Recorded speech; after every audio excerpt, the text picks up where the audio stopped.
Salam sejahtera, selamat beraktivitas. Biarlah kita hari ini merenungkan kebenaran firman Tuhan. Terambil dari 2 Samuel pasal yang ke-18. Daud memeriksa barisan tentara yang bersama-sama dengan dia, dan kemudian ia mengangkat kepala pasukan 1.000 dan kepala pasukan 100, dan mereka atas mereka. Lalu Daud menyuruh tentara itu maju berperang, sepertiga di bawah perintah Yoab, sepertiga lagi di bawah perintah Abisai dan anak Jeruya adik Yoab, yang sepertiga lainnya di bawah perintah Itai orang Gad itu.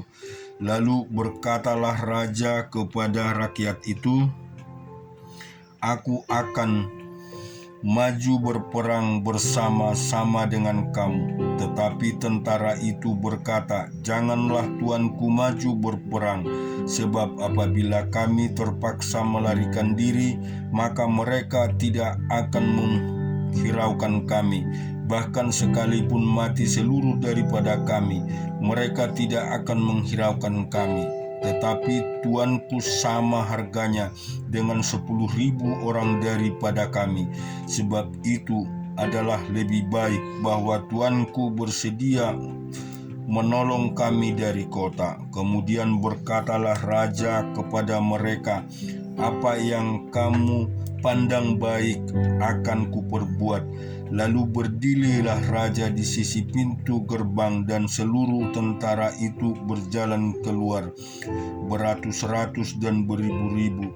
Dan raja memerintahkan kepada Yoab, Abisai dan Itai, "Demikian perlakukanlah Absalom orang muda itu dengan lunak, karena aku dan seluruh tentara mendengar ketika raja memberi perintah itu kepada semua kepala pasukan mengenai Absalom." Lalu tentara itu maju ke padang menyerang orang Israel, dan terjadilah pertempuran di hutan Efraim. Tentara Israel terpukul kalah di sana oleh orang-orang Daud, dan pada waktu itu terjadilah di sana pertumpahan darah yang dahsyat, 20.000 orang tewas. Kemudian pertempuran meluas dari sana meliputi seluruh daerah itu, dan hutan itu bermakan lebih banyak orang di antara tentara daripada yang dimakan pedang pada hari itu. Kebetulan Absalom bertemu dengan orang-orang Daud. Adapun Absalom menunggangi bagal. Ketika bagal itu lewat di bawah jalinan dahan-dahan pohon terbatin yang besar, tersangkutlah kepalanya pada pohon terbatin itu, sehingga ia tergantung antara langit dan bumi, sedang bagal yang dikendarainya berlari terus. Seorang melihatnya lalu memberitahu Yoab, katanya, "Aku melihat Absalom tergantung pada pohon terbatin." Yoab berkata kepada orang yang memberitahu kepadanya itu, "Apa jika engkau melihatnya? Mengapa engkau tidak membanting dia ke tanah dan ke tempat itu juga? Maka selayaknya aku memberi engkau 10 siskal perak dan 1 ikat pinggang." Tetapi orang itu berkata kepada Yoab, "Sekalipun aku mendapat 1.000 siskal perak di telapak tanganku, takkan aku menjamah anak raja itu, sebab di depan telinga kamilah raja memberi perintah kepada kamu dan kepada Abisai dan kepada Itai. Katanya, lindungilah Absalom orang muda itu karena aku. Sebaliknya, jika aku mencabut nyawanya dengan khianat, tidak ada sesuatu yang tinggal tersembunyi kepada raja, maka engkau akan menjauhkan diri." Tetapi Yoab berkata, "Aku tidak mau membuang-buang waktu dengan kau seperti ini." Lalu diambilnyalah 3 lembing dalam tangannya, dan ditikamnyalah ke dada Absalom sedang ia masih hidup di tengah-tengah dahan pohon terbatin itu. Kemudian 10 bujang membawa senjata Yoab mengelilingi Absalom, lalu memukul dan membunuh dia. Sesudah itu Yoab meniup sangkakala sehingga tentara berhenti mengejar-ngejar orang Israel, sebab Yoab mau menahan tentaranya itu. Lalu mereka mengambil mayat Absalom dan melemparkannya ke dalam lubang yang besar di hutan itu. Kemudian mereka berdiri di atasnya timbunan batu yang besar, dan seluruh orang Israel melarikan diri masing-masing ke kemahnya. Sewaktu hidup Absalom telah mendirikan bagi dirinya sendiri tugu yang sekarang ada di lembah raja, sebab katanya, Aku tidak ada anak laki-laki untuk melanjutkan kepada namaku, dan ia telah menamai tugu itu menurut namanya sendiri. Sebab itu sampai hari ini tugu itu dinamai orang Tugu Peringatan Absalom. Kemudian berkatalah Ahimaas bin Jodak, Biarlah aku berlari menyampaikan kabar yang baik itu kepada raja, bahwa Tuhan telah memberi keadilan kepadanya dengan melepaskan dia dari tangan musuhnya. Tetapi berkatalah Yoab kepadanya, Pada hari ini bukan engkau yang menjadi pembawa kabar, pada hari lain boleh engkau yang menyampaikan kabar, tetapi pada hari ini engkau tidak akan menyampaikan kabar karena anak raja sudah mati. Lalu berkatalah Yoab kepada seorang Etiopia, Pergilah, beritahukanlah kepada raja apa yang kau lihat. Orang Etiopia itu sujud menyembah kepada Yoab, lalu berlari pergi. Tetapi berkatalah sekali lagi Ahimaas bin Jodak kepada Yoab, Adapun yang terjadi, izinkanlah aku juga berlari pergi menyusul orang Etiopia itu. Tetapi kata Yoab, Mengapa juga engkau mau berlari pergi, anakku? Apakah engkau membawa kabar menguntungkanmu? Jawabnya, Apapun yang terjadi, aku mau berlari pergi. Lalu berkatalah Yoab kepadanya, Kalau demikian larilah. Maka berlarilah Ahimaas mengambil jalan dari lembah Yordan, sehingga ia mendahului orang Etiopia itu. Adapun Daud duduk di antara kedua pintu gerbang, sedang penjaga naik ke sotoh pintu gerbang itu. Dilihat di atas tembok ketika melayangkan pandangannya, dilihatnyalah orang datang berlari seorang diri saja. Berserulah penjaga memberitahu raja. Lalu raja berkata, Jika ia seorang diri, maka kabar yang baiklah disampaikannya. Sementara orang itu mendekat, penjaga itu melihat seorang lain datang berlari. Lalu penjaga itu menyerukan kepada penunggu pintu gerbang, katanya, Lihat, ada lagi orang datang berlari seorang diri. Berkatalah raja, Itu pun pembawa kabar yang baik. Sesudah itu berkatalah penjaga, Aku lihat cara berlari orang yang pertama itu seperti cara berlari Ahimaas bin Jodak. Berkatalah raja, Itu orang baik, ia datang membawa kabar yang baik. Lalu Ahimaas berseru, katanya kepada raja, Selamat.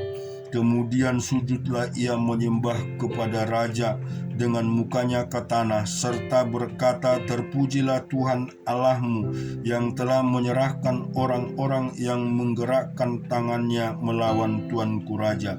Lalu bertanyalah raja, Selamatkah Absalom orang muda itu? Jawab Ahimaas, Aku melihat perbuatan yang besar ketika Yoab menyuruh pergi hamba raja, hambamu ini, tetapi aku tidak tahu apa. Kemudian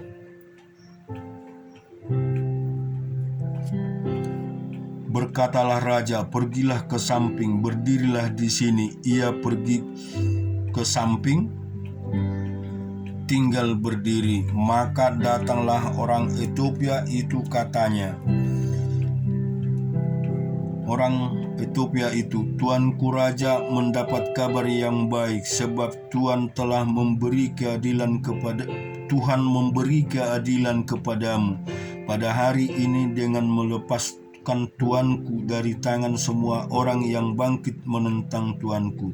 Tetapi bertanyalah raja kepada orang Etiopia itu, "Selamatkah Absalom, orang muda itu?" Jawab orang Etiopia itu, "Biarlah seperti orang muda itu, musuh tuanku raja, dan semua orang yang bangkit menentang tuanku untuk berbuat jahat." Maka terkejutlah raja, dan dengan sedih ia naik ke ajungan pintu gerbang lalu menangis, dan beginilah perkataannya sambil berjalan, "Anakku Absalom, anakku, anakku Absalom, kalau aku mati menggantikan engkau, Absalom, anakku, anakku." Dan kita juga baca firman Tuhan di dalam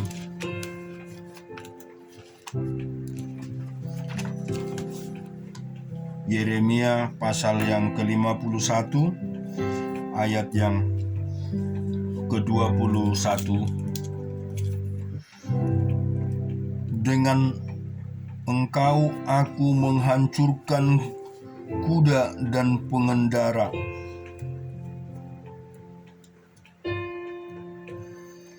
dengan engkau aku menghancurkan kereta dan penunggunya, dengan engkau aku menghancurkan orang laki-laki dan perempuan, dengan engkau aku menghancurkan orang tua dan muda, dengan engkau aku menghancurkan teruna dan dara, dengan engkau aku menghancurkan gembala dan kawanan dombanya, dengan engkau aku menghancurkan petani dan kubu lembu pembajaknya, dengan engkau aku menghancurkan bupati-bupati dan pembesar-pembesar. Namun aku akan membalaskan kepada Babel dan kepada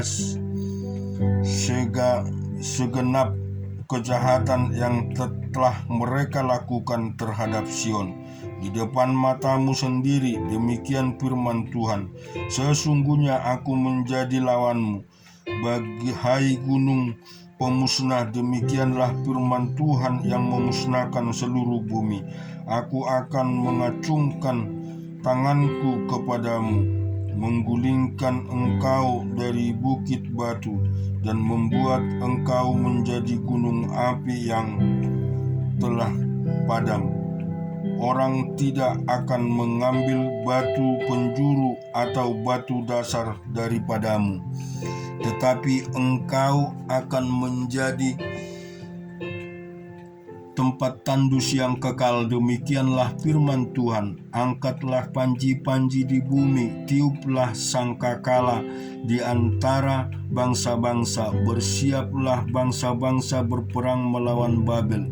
Kerahkanlah kerajaan-kerajaan melawannya, Ararat, Mini, dan Asekenas. Angkatlah seorang panglima melawannya. Tampilkanlah kuda seperti kawanan belalang. Persiapkanlah bangsa-bangsa berperang melawannya, raja-raja Media beserta bupati-bupati dan pembesar-pembesarnya, dan setiap negeri yang dibawa kuasanya. Bumi berguncang dan bergetar, sebab rancangan Tuhan terhadap Babel sedang terlaksana, yakni untuk membuat negeri Babel menjadi tempat tandus yang tidak berpenduduk. Pahlawan-pahlawan Babel telah berhenti berperang. Mereka tinggal duduk di kubu-kubu pertahanan. Kegagah beranian mereka sudah lenyap. Mereka sudah menjadi seperti perempuan, tempat-tempat tinggalnya sudah terbakar.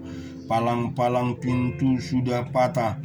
pesuruh-pesuruh cepat berlari, susul menyusul, membawa pembawa kabar susul menyusul, untuk mengabarkan kepada Raja Babel bahwa kotanya telah direbut dan segala penjuru tempat-tempat penyeberangan telah diduduki, benteng-benteng pertahanan telah dihanguskan dengan api, prajurit-prajurit telah menjadi gempar. Sebab beginilah firman Tuhan semesta alam, Allah Israel, putri Babel adalah seperti tempat pengirikan pada waktu orang menginjak-injak. Sedikit waktu lagi akan datang waktu panen baginya. Aku dimakan habis, dihamburkan oleh Nabukadnezar Raja Babel, diletakkan seperti mangkuk yang kosong. Ia menelan aku seperti ular naga, ia menempati perutnya dengan penanggungku yang enak-enak. Ia membuangkan aku, biarlah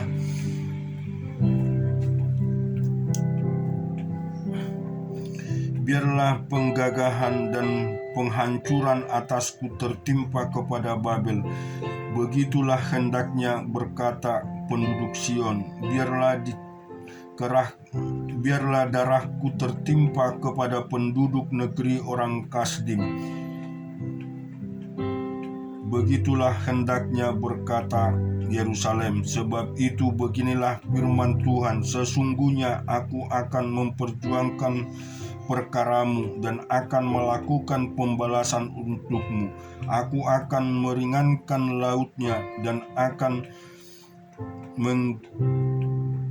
menggersangkan sumber airnya. Babel akan menjadi timbunan puing, tempat persembunyian serigala-serigala, tempat kengerian dan suitan, tempat duduk penduduk. Bersama-sama mereka mengaum seperti singa-singa muda, menggeram seperti anak-anak singa. Jika mereka merasa panas, aku akan menyediakan perjamuan bagi mereka, akan membuat mereka mabuk supaya mereka menjadi pusing dan jatuh tertidur untuk lembah-lembah, tidak akan bangun lagi. Demikian firman Tuhan, aku akan merebahkan mereka untuk dibantai seperti anak-anak kambing, seperti domba-domba jantan dan kambing-kambing jantan.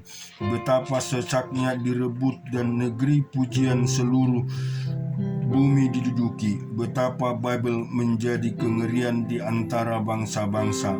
42 Laut telah naik meliputi Babel, dan gelombang-gelombangnya akan berderu telah melingkupinya.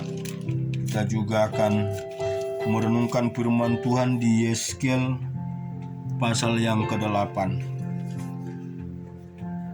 Pada tahun ke-6 dalam bulan yang ke-6 pada tanggal 15 itu, waktu aku duduk di rumahku berhadap-hadapan dengan para tua-tua Yehuda, kekuasaan Tuhan Allah meliputi aku di sana, dan aku menerima penglihatan. Sungguh ada kelihatan yang menyerupai seorang laki-laki, dari yang menyerupai pinggangnya sampai ke bawah kelihatan seperti api, dan dari pinggangnya ke atas kelihatan seperti cahaya, seperti suasana mengikat. Dia mengulurkan sesuatu yang berbentuk tangan, dan dipegangnya jambul kepalaku. Lalu roh itu mengangkat aku ke arah langit dan bumi, dan membawa aku dalam penglihatan-penglihatan ilahi ke Yerusalem, dekat pintu gerbang pelataran dalam yang menghadap ke utara, di mana terdapat berhala kecemburuan yang menimbulkan cemburu itu.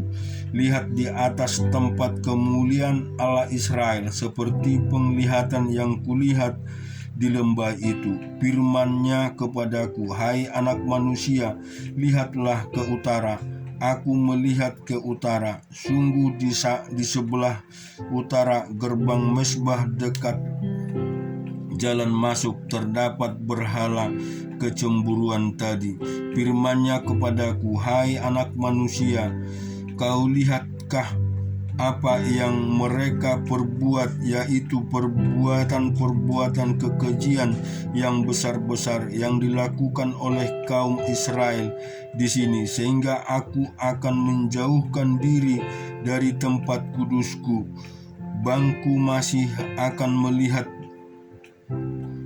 Engkau akan masih melihat perbuatan-perbuatan kekejian yang lebih besar lagi, dan dibawanya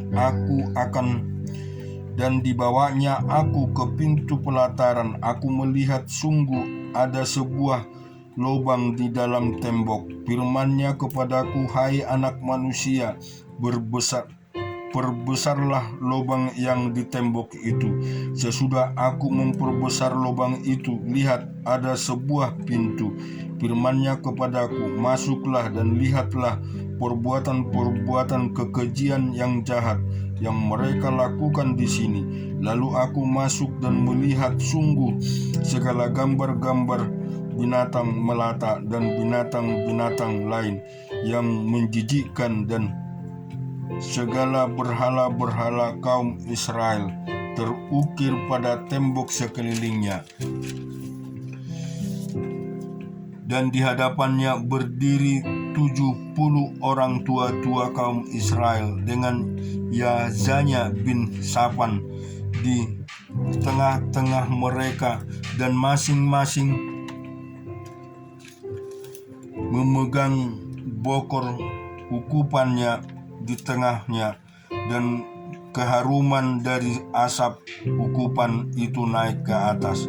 Firman-Nya kepadaku, kau lihatkah, hai anak manusia, apa yang dilakukan oleh tua-tua kaum Israel di dalam kegelapan masing-masing, dalam kamar-kamar ukir-ukiran mereka, sebab mereka berkata, Tuhan telah melihat kita, Tuhan sudah meninggalkan tanah ini. Ditambahkannya lagi, engkau masih akan melihat perbuatan-perbuatan kekejian yang lebih besar lagi yang mereka lakukan. Lalu di bawahnya aku dekat pintu gerbang rumah Tuhan yang di sebelah utara. Sungguh di sana ada perempuan-perempuan yang mengisi Dewa Tamus. Firman-Nya kepadaku, hai anak manusia, kau lihatkah apa yang mereka perbuat? Engkau masih akan melihat perbuatan-perbuatan kekejian yang lebih besar lagi daripada ini. Kemudian dibawanya aku ke pelataran dalam rumah Tuhan, sungguh dekat jalan masuk ke bait Tuhan di antara balai bait suci dan mesbah. Ada kira-kira 25 orang laki-laki yang membelakangi bait Tuhan dan menghadap ke sebelah timur sambil sujud pada matahari di sebelah timur.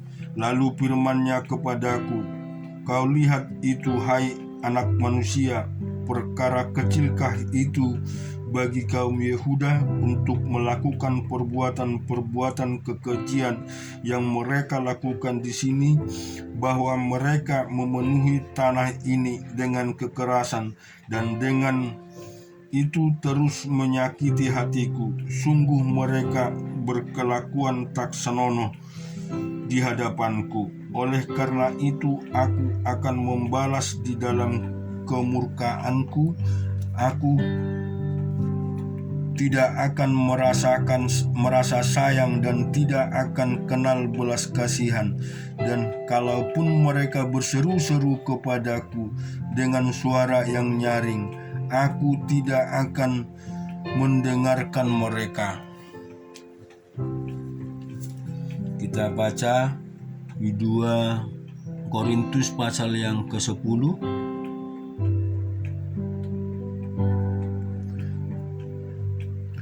Aku Paulus, seorang yang tidak berani bila berhadapan muka dengan kamu, tetapi berani terhadap kamu bila berjauhan. Aku memperingatkan kamu demi Kristus yang lemah lembut dan ramah. Aku memerintah kepada kamu, jangan kamu memaksa aku untuk menunjukkan keberanianku dari dekat, sebagaimana aku berniat bertindak keras terhadap orang-orang tertentu yang menyangka bahwa kami hidup secara duniawi. Memang kami masih hidup di dunia, tetapi kami tidak berjuang secara duniawi. Karena senjata kami dalam perjuangan bukanlah senjata duniawi, melainkan senjata yang diperlengkapi dengan kuasa Allah yang sanggup untuk meruntuhkan benteng-benteng. Kami mematahkan setiap siasat orang yang merubuhkan setiap kubu yang dibangun oleh keangkuhan manusia untuk menentang pengenalan akan Allah. Kami menawan segala pikiran dan menaklukkan kepada Kristus, dan kami siap sedia juga untuk menghukum setiap kedurhakaan bila ketaatan kamu telah menjadi sempurna. Tengoklah yang nyata di depan mata kamu. Kalau ada seorang benar-benar yakin bahwa ia adalah milik Kristus, hendaklah ia berpikir di dalam hatinya bahwa kami juga adalah milik Kristus sama seperti Dia. Bahkan jikalau aku agak berlebih-lebihan bermegah atas kuasa yang dikaruniakan Tuhan kepada kami untuk membangun dan bukan untuk meruntuhkan kamu, maka dalam hal ini aku tidak akan malu, tetapi aku tidak mau kelihatan seolah-olah aku menakut-nakuti kamu dengan surat-suratku. Sebab kata orang, surat-suratnya memang tegas dan keras, tetapi bila berhadapan muka, sikapnya lemah dan perkataan-perkataannya tidak berarti. Tetapi hendaklah orang-orang yang berkata demikian menginsafi bahwa tindakan kami bila berhadapan muka sama seperti perkataan kami dalam surat-surat kami bila tidak berhadapan muka. Memang kami tidak berani menggolongkan diri kepada atau membandingkan diri dengan orang-orang tertentu yang memujikan diri sendiri.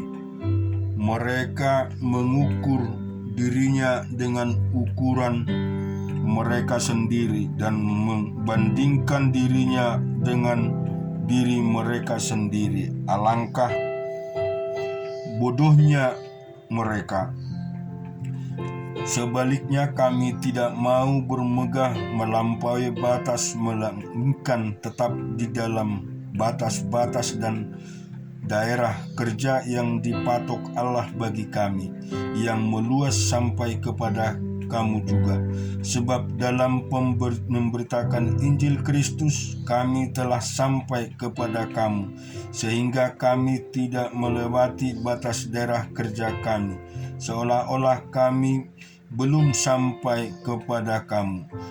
Kami tidak bermegah atas pekerjaan yang dilakukan oleh orang lain di daerah kerja yang tidak dipatok untuk kami, tetapi kami berharap bahwa apabila imanmu makin bertumbuh, kami akan mendapat penghormatan lebih besar lagi di antara kamu jika dibandingkan dengan daerah kerja yang dipatok untuk kami. Ya, kami hidup supaya kami dapat memberitakan Injil di daerah yang lebih jauh daripada daerah kamu, dan tidak bermegah atas hasil-hasil yang dicapai orang lain di daerah kerja yang dipatok untuk mereka.